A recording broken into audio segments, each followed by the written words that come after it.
a game that not only fans of these teams are looking forward to, it's one that's got the avid interest of the whole football-watching public.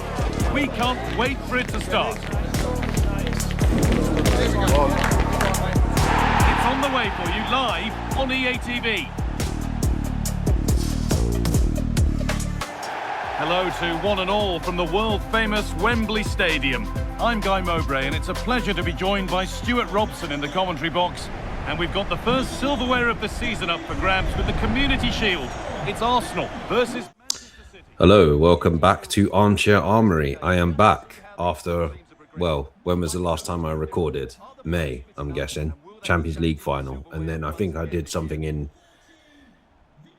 June for the season review. But yeah, it's been a while.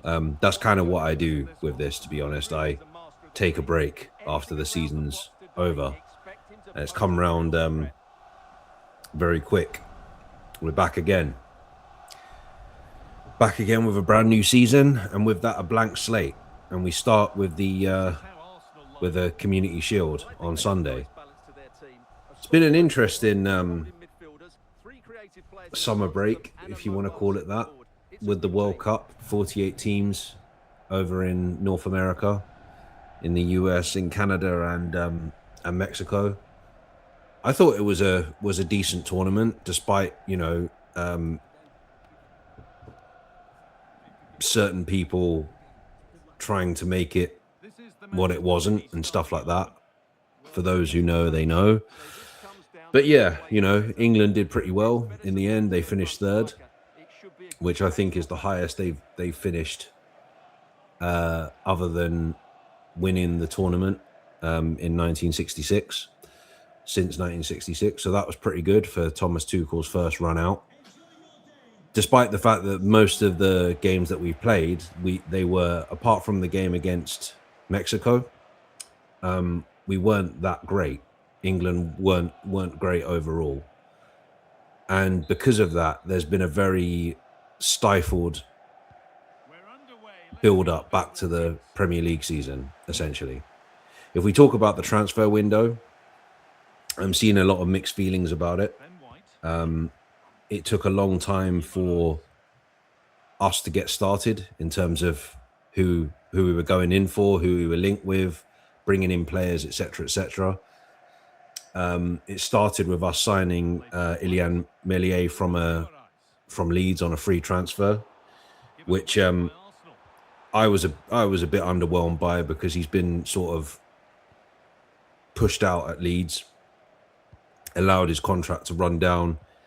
From what I remember, he's got a mistake in him, and yeah, so I was a little bit underwhelmed by that, but I wasn't melting down like a lot of people were. And then the Morgan Rogers thing happened. So we were heavily linked with Morgan Rogers during the World Cup. There are reports saying that we were very close to getting Morgan Rogers, that he was keen on coming to Arsenal, etc., etc. Then lo and behold, out of nowhere, we get the here we go from Fabrizio Romano saying that he's going to Chelsea for 117 million. So it's back to the drawing board in terms of finding that winger, that left winger.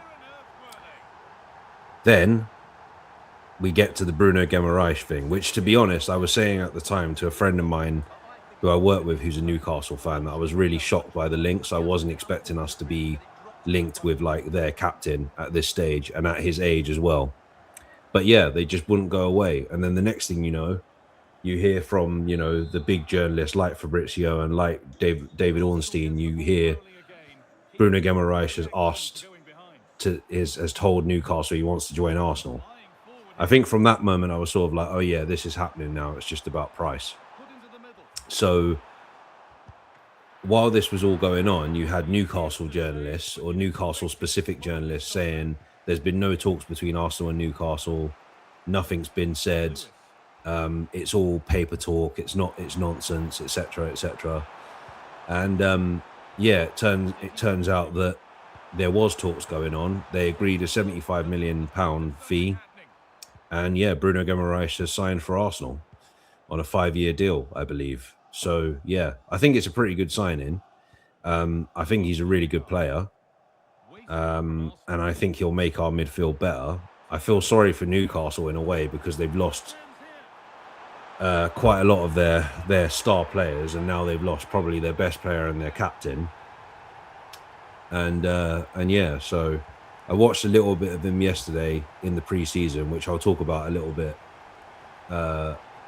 before I go on to the preview for the City game for the Community Shield. But yeah, so before that, we also signed Christos Zolis from Club Brugge.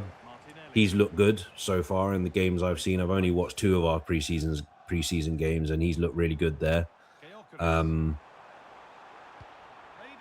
Yeah.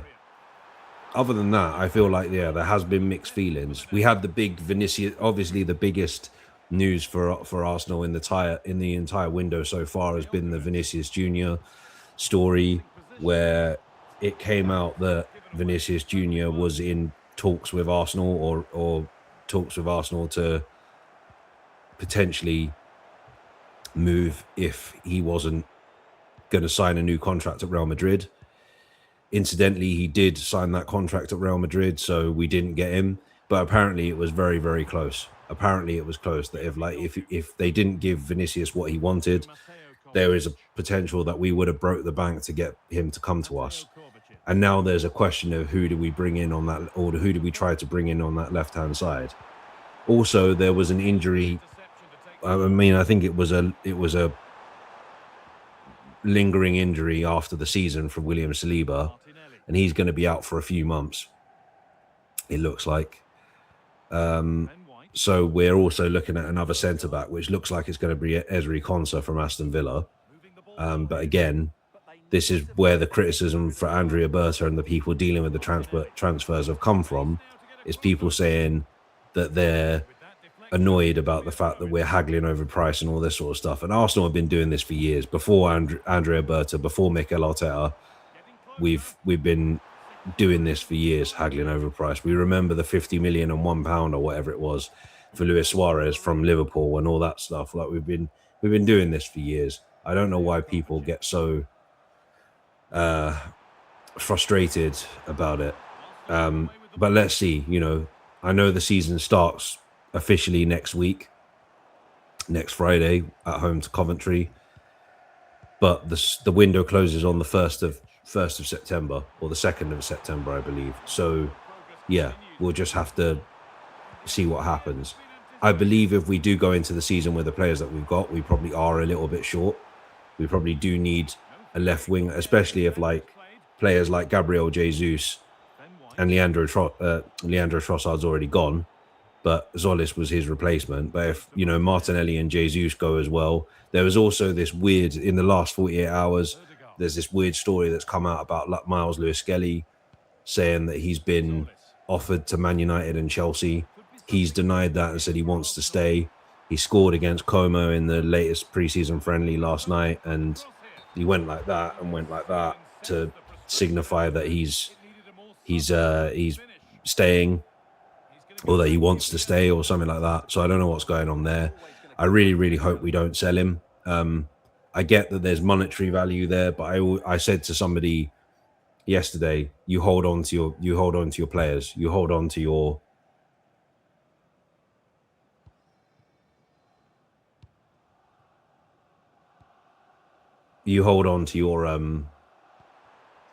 young players, in my opinion.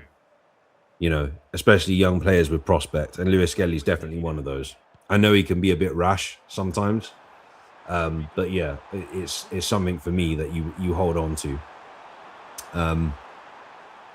So yeah, a lot's been going on, but at the moment we're in terms of the transfer window stuff, and as I mentioned with Lewis Skelly and that sort of thing, we've just got to wait and see what happens. We can't really speculate at this moment in time.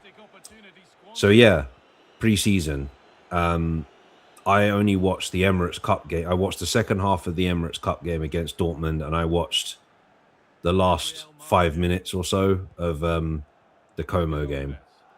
Apparently, there's been a lot of problems because originally, every season, the last 3 or 4 years, Arsenal have made their pre-season games premium, so you have to pay for the package to watch them. And I think because there's been problems with the Arsenal app and with the Arsenal website, they've just allowed them to go on there for free. So,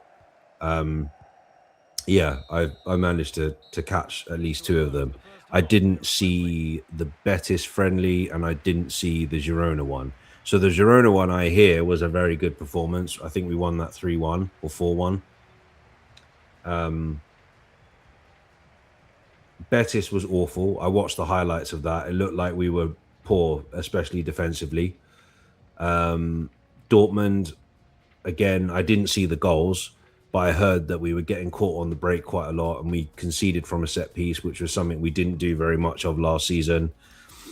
And then yesterday's game, it looked like it was just it was like a proper friendly, 2 teams trying to, like Cesc Fabregas on the Como side, Arteta on the Arsenal side, just trying to figure things out, especially with the game coming up on Sunday. And then, yeah, we've got this game coming up on Sunday, the glorified friendly, the trophy match that isn't a trophy match to a lot of people here in England, the English Super Cup, let's say, between us and Manchester City. A new look Manchester City without Pep Guardiola, with Enzo Maresca in the dugout. Now, this is going to be interesting because one of the things that's very, very interesting for this upcoming season is the fact that half of the so-called Big Six, apart from Arsenal, have new managers. You could argue that Michael Carrick at Man United isn't new, but it's his first full season. He came in halfway through 25-26. So yeah, there's that. Then you've got Xabi Alonso at Chelsea. You've got Iraola's moved to Liverpool. De Zerbi at Spurs. I don't know why we're saying Spurs are a Big Six club, but anyway, we've got De Zerbi at Spurs. He'll be having his first full season. And then we've got Maresca at Man City. And yeah, it'll be interesting to see whether things continue with Man City and, in a one-off game, they absolutely smoke us, or whether the torch has been passed on. Now, if we lose the game, I'm not going to go mad, because I don't necessarily, like a lot of people, I don't disrespect the Community Shield, because I'm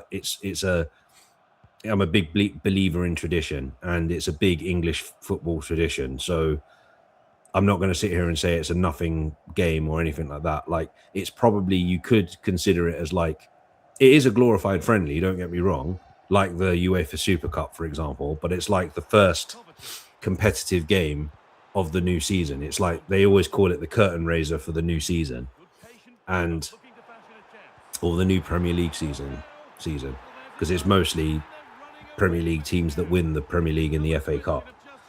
And, yeah, so I do think it's like more competitive than like the bog standard preseason friendlies we've been having.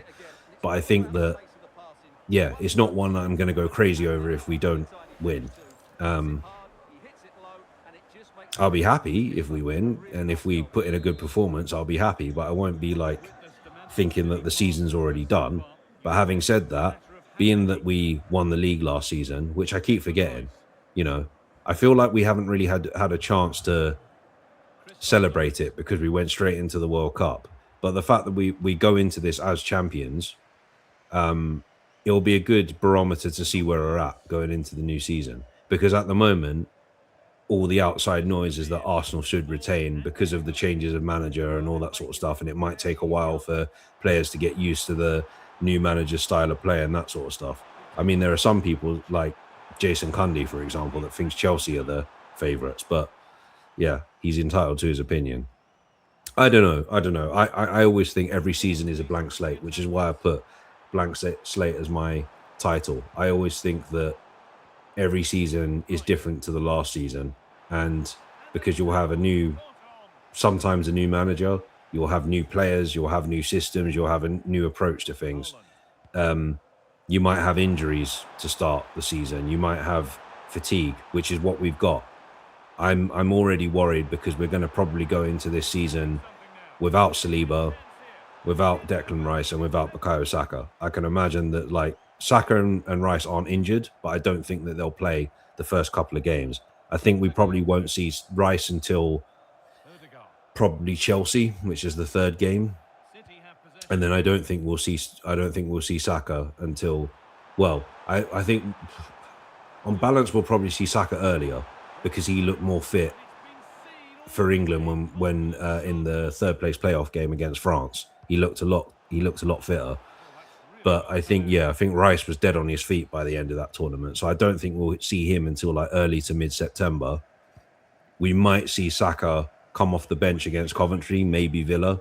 But I don't think we're going to see them for a couple of games. And obviously, at this rate, from what it sounds like, even though Saliba's not having surgery, the fact that we're having to go out and buy a new centre-back, or we're looking at a centre-back and an experienced one at that in Konsa, it looks like Saliba's probably going to be out at least until Christmas. So I'm already worried in that sense. I'm already worried that, 3 games in, we're going to be playing Chelsea. I know it's at the Emirates and we've got a good record against them at the Emirates, but it's with, a new manager, a manager that's got a decent track record. The Leverkusen thing that he did was unprecedented. I know his time at Real Madrid wasn't brilliant, but it's not. It's a little bit concerning going into the new season. To be honest, not like I think that we're going to be awful and that Arteta's going to get sacked or something, but I think that it's going to be a difficult start. Put it that way, with the fact that we don't have players, and as I said at the beginning, it's been a very disruptive pre-season because of the World Cup.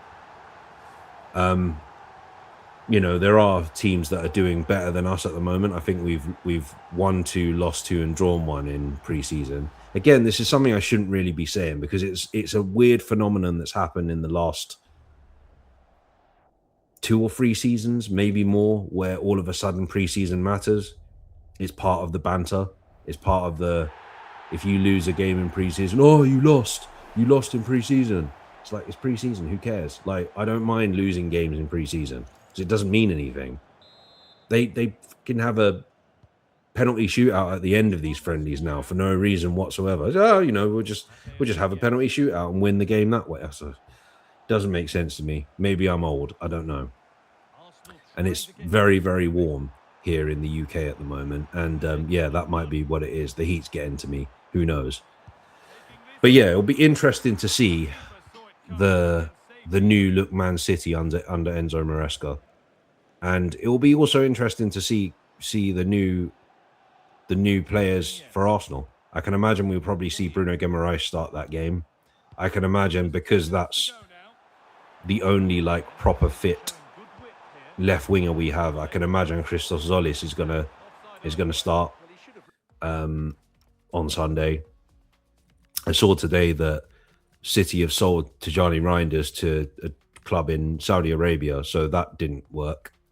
They might be losing Rodri as well. And I think personally, I said this to somebody yesterday, if they lose Rodri, and I think they're linked with Enzo Fernandez from Chelsea, if they lose Rodri and bring in Enzo Fernandez, and they've already brought Elliot Anderson for 112 million from Nottingham Forest, I think that's a downgrade. I don't think their centre of midfield is as good with Enzo Fernandez and Elliot Anderson.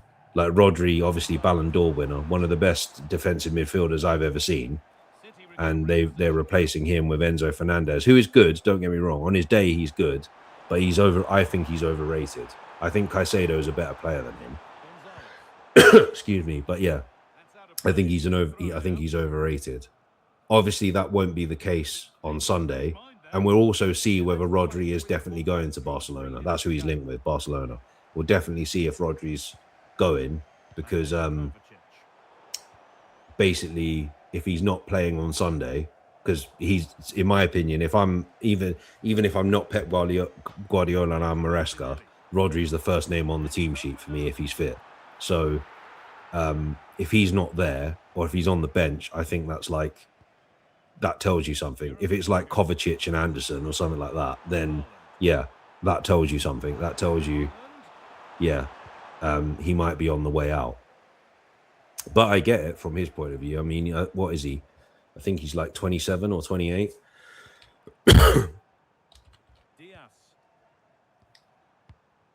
Oh, he's 30. So, So I wouldn't blame him. You know, he's won what with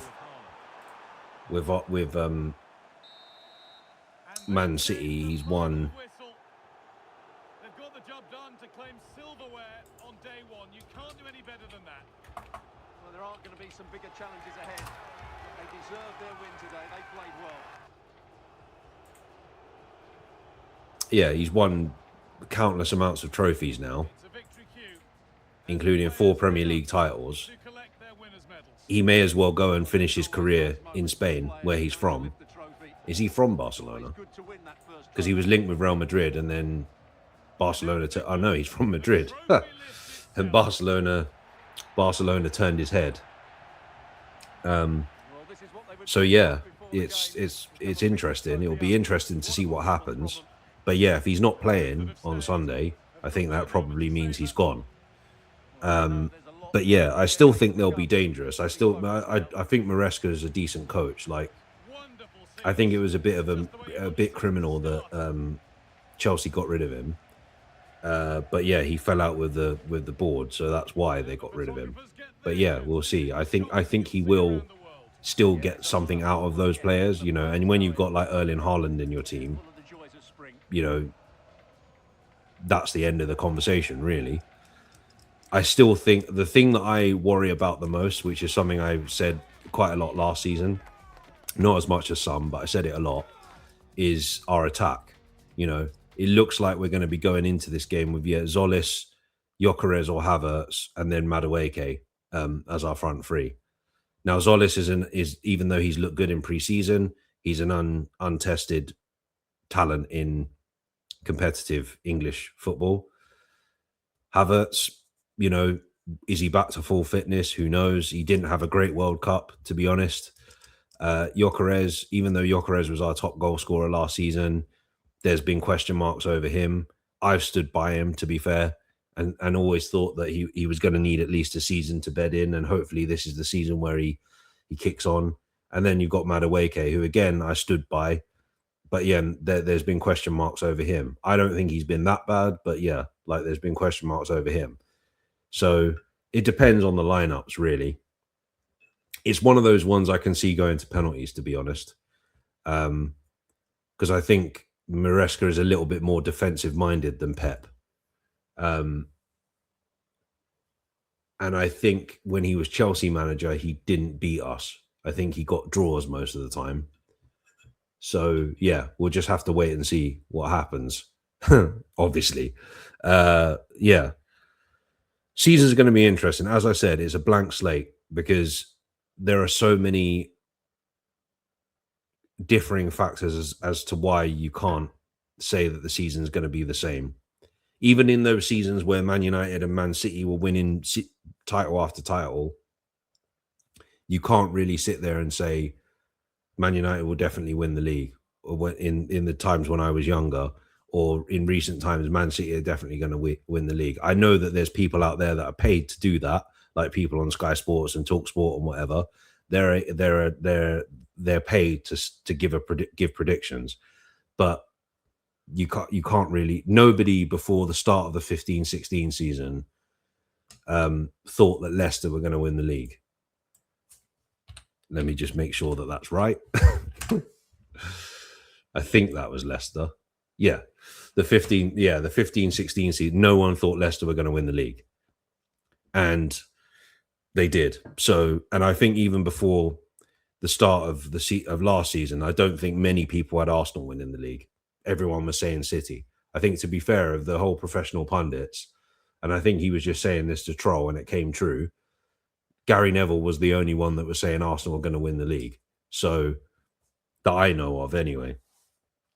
So, you know, even Arsenal fans didn't think we were going to, after the sort of bit of a shambles of a season we had the season before when Liverpool won it under Slot, like nobody thought we were going to be anywhere near the league this season. So, last season.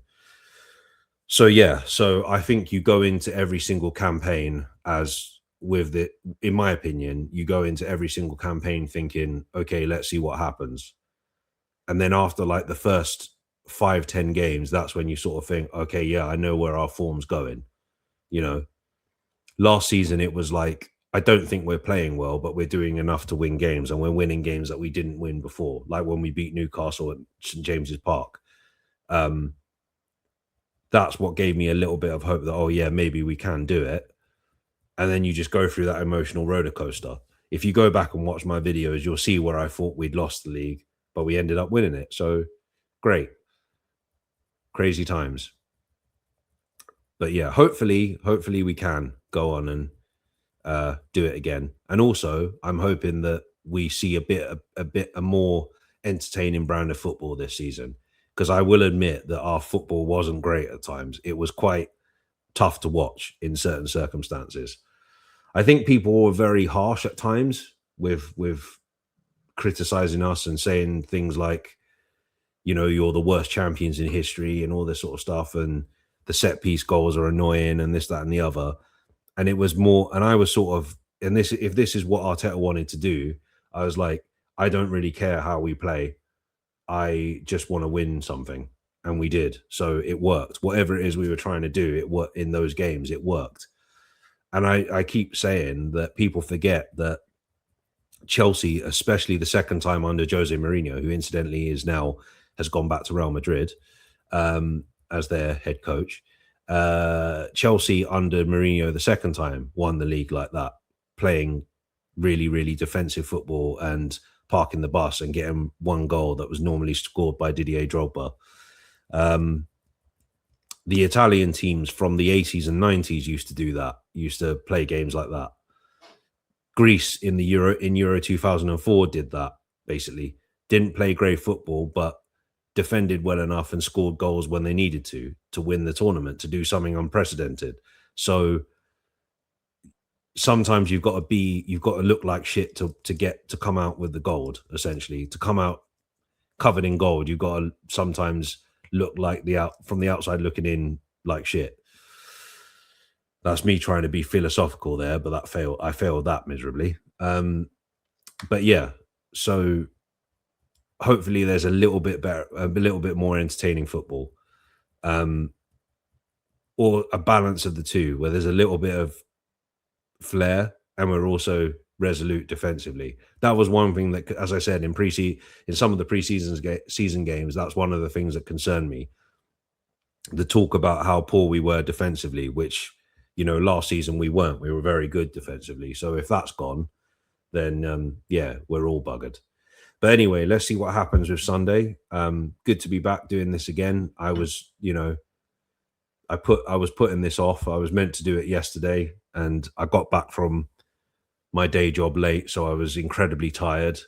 But I finally done it, and I feel good about doing it. So yeah, hopefully you come along with me for this 26-27 season. Bloody hell, 2027's around the corner.